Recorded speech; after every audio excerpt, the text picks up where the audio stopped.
नाज़रीन, सदर समावारी वफ़ाक़ी वज़ीर मरियम औरंगज़ेब चयो आहे त रियासत जी रिट ते का बि सौदेबाज़ी न थींदी। खूनी मार्च जो ऐलान कयो वियो आहे। शहरनि खे फ़सादी ऐं फितनेबाज़ टोले खां महफ़ूज़ रखियो वेंदो।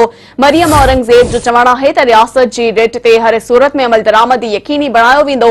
शहरनि जे हिफ़ाज़त लाइ ज़िम्मेवारियूं निभायूं वेंदियूं। जंहिं जी ज़बान शर पखेड़ींदड़ हुजे उहो कीअं थो पुरअमन मार्च करे सघे।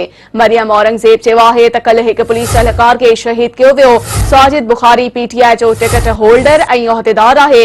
उन जे घर मां फायरिंग थी। इमरान खान पुलिस एहलकार जी शहादत ते मज़म्मत बि नाहे कई। वफ़ाक़ी वज़ीर मरियम औरंगज़ेब जो वधीक चवणु आहे त नौजवाननि खे फ़ैसिलो करणो पवंदो त हू कंहिं सां गॾु आहिनि। इमरान न्यासी अवाम खे सिर्फ़ इहो ॿुधाए त धरणो छा जे लाइ हयो पियो वञे।